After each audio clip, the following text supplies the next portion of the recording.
Hi guys! Today I'll tell you the recipe for facial cleansing with home remedies.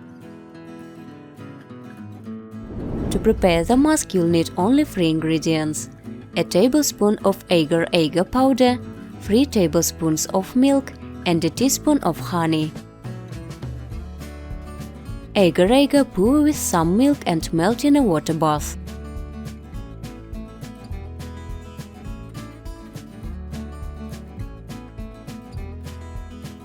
Add some honey and mix thoroughly.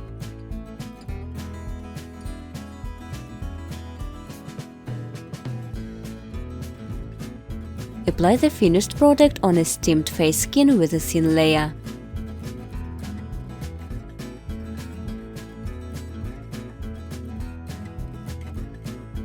When the first layer dries out, apply the next layer.